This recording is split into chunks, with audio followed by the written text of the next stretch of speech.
있습니다. 자, 이 상황에서 한동훈 대표가 아주 이런 이야기를 했습니다. 오늘 페이스북에 글을 올려서 정말 검수완박을 해서 이 검찰의 수사권을 당시 민주당이 완전히 박탈해 버렸습니다. 근데 당시에 한동훈 대표가 법무장관 시절에 검수원복을 해서 결국 이번에 위증교 사건 검찰이 수사할 수 있게 됐다. 이런 이야기를 했는데 이게 어떤 이야기죠? 그 2022년 5월에 민주당이 검수완박이라고 불리는 검찰청법, 형사소송법 개정했던 사실들은 이제 많이들 알고 계실 겁니다. 그때 그 검수완박이 왜 갑자기 추진됐습니까? 대선 지고 나서 민주당이 갑자기 한 거잖아요. 그렇죠. 대선도 졌는데 갑자기 무슨 검찰 개혁을 완수하겠답시고 대부분의 범죄는 검사가 수사 개시를 못하고 네.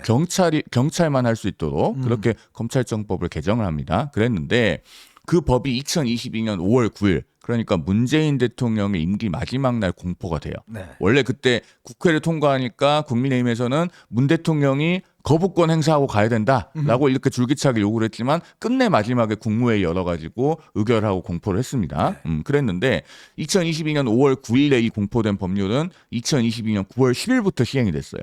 그러면 9월 10일부터는 대부분의 범죄는 검사가 수사 개시를 못하게끔 되는 상황이었습니다. 네. 그런데 이제 그 검찰청법에 보면은 민주당이 만든 법에서 4조 1항 1호 가목이 검사가 수사할 수 있는 범죄를 이렇게 규정을 해요. 부패 범죄, 경제 범죄 등 대통령령으로 정하는 중요 범죄. 아하. 그러면은 등자를 넣군요. 그렇죠.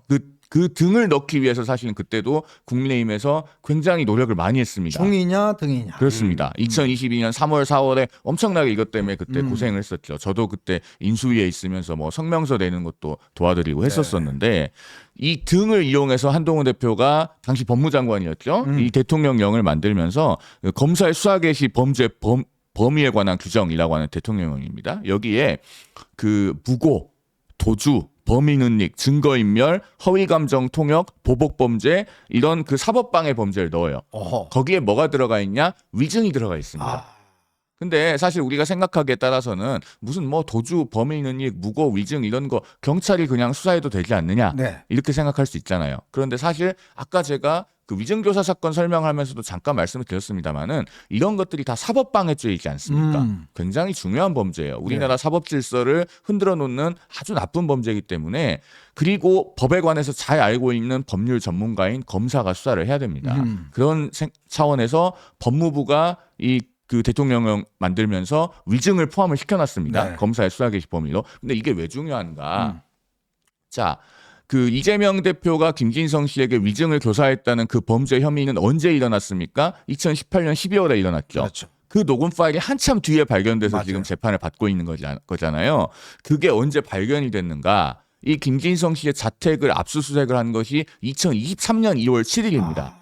그러니까 이 대통령령 개정이 아니었으면은요 검사가 압수수색도 못했어요 그때. 야, 그럼 그 녹취록이 안 나왔네요. 나오지도 않았을 거고 오. 수사 개시도 못하고 어떻게 발견이 됐더라도 경찰이 이걸 제대로 규명하지 못했을 가능성도 배제하기 어렵고 그런 겁니다. 그래서 지금 이렇게 위증교사 사건이 법의 심판대에 올라서 이제 이재명 대표가 선고를 목전에 두게 된 것은 그래도 한동훈 대표가 법무부 장관 시절에 대통령령을 똑바로 만들었기 때문에 가능했던 일이다라는 점은 한 가지 짚고 넘어가야 되겠다라는 말씀을 드리는 것입니다. 네. 자, 우리 송 변호사님은 지금 또 방송 가셔야 돼요. 네. 네. 송 변호사님은 조금 보내드리고 저희는 조금 더 이야기를 나누도록 하겠습니다. 자, 정말 한동훈 대표가 한동훈 했네요, 진짜. 네, 그러니까요.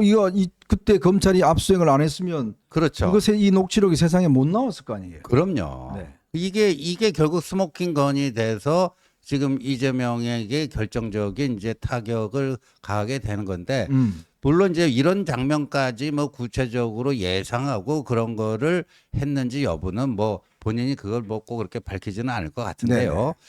근데 굉장히 그게 중요한 거죠. 그러니까 어떤 행정행위가 어떤 결과를 결과를 만들어낼 수 있는지를 딱 보여준 거 아니겠습니까? 그렇죠. 예. 야, 진짜 참 송 변호사님 이야기 들어보니까 야, 이건 뭐 정말 만약에 그때 검찰이 압수수색을 안 해서 네. 이 녹취록을 발견했으면 위중교사는 없어요 지금 이 없어요. 세상에. 예. 그 녹취록 하나 때문에 결국은 위중교사가 지금 세상에 나올 수 있었던 거고 그게 이재명 대표의 발목을 잡는 결정적인 단서가 된 거 아닙니까? 맞습니다. 딱 그겁니다.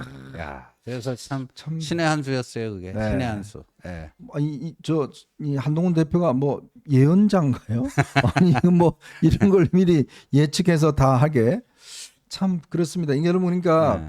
어떤 지나가는 것도 그냥 섣부르게 보지 않고 이게 이럴 것이다라는 걸 미리 만들어 놓으면 바로 이런 지금 그게 벌어지지 않습니까? 그렇죠. 그리고 지난번에 그 헌법 84조 논쟁 촉발한 것도 그것도 그렇죠. 그런 심모 원료가 있었던 것이죠. 네. 예. 그러니까 그러려면 이재명의 미래를 닫아버리는 거예요. 그렇죠. 그러니까 예를 들어서 혹여 이재명 지지하는 분들이 야 그래도 이거 빨리 하고 말이야 네. 이제 대통령 되면 그래도 그때 뭐 사면하고 끝나는 거 아니야? 그렇죠. 했는데 잠깐만요 아니거든요. 네. 헌법에 그거 계속됩니다. 네. 그때 헌법재판관 재판소 그분이 사무처장에 나와서 그랬죠. 뭐 그거 재판이 인정했죠. 계속 재판이 계속되는 걸 알고 있습니다. 네. 잃어버렸잖아요. 네, 헌법 해석권을 갖고 있는 최고의 기관인 헌재 사무처장이 그렇게 얘기를 한 거니까요. 거기서 이제 이미 판정성을 거둔 거고요. 이런 거 보면요, 대한민국 사법 시스템이 미국보다 나아요. 미국은 트럼프가 당선되니까 다 셀프 사면이 되잖아요. 미국은 재판도 대법원 중단. 안 나와도 그냥 네. 다 사면해버립니다. 네, 다. 예. 아.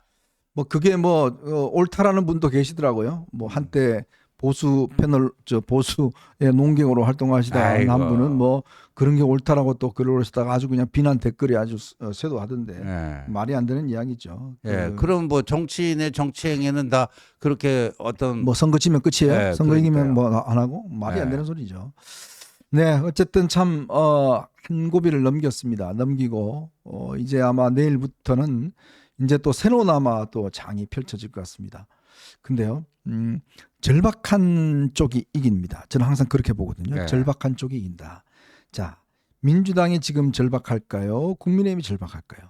저는 국민의힘이 절박해야 된다고 봅니다. 그렇습니다. 절박해야 그렇습니다. 이길 수 있습니다. 예. 민주당이 만약에 절박해서 본인들이 새로운 대안을 만들어낸다 그러면 우리는 굉장히 어려운 국면에 들어갈 겁니다. 맞습니다. 그렇지만 우리가 더 절박하고 우리가 더 이 기회를 정말 활용하겠다라고 생각한다 그러면 저는 이길 수 있다고 봅니다. 그러니까요. 누가 절박하냐? 예. 이제부터는 그 싸움이 내일부터 시작이다. 그런 생각이 듭니다. 그러니까 정말 하늘이 준 이거 우리가 자력으로 쟁취한 결과는 아니지만 네. 우리에게는 엄청난 기회입니다. 천재 이루의 기회입니다. 네. 예, 이 호기를 어떻게 잘 활용해서 아까처럼 거꾸로 기울어진 운동장을 다시금 보수에게 유리한 지형으로 만들기 위한 이 대장정이 시작이 됐어요. 네. 예. 자, 이제 내일부터 뭐 최고위원들 뭐 일부 유튜브를 쓸데없는 이야기 좀 그만하고 진짜 이 하늘이 내려준 기회, 하늘이 보수에게 다시 한번 내려준 기회에 이거를 어떻게 잘 활용할지 그 고민들과 큰 사고를 하시기 바랍니다. 네, 저희 어벤져스가 그런 새로운 지형을 만들어 나가는데 네. 앞장서도록 하겠습니다.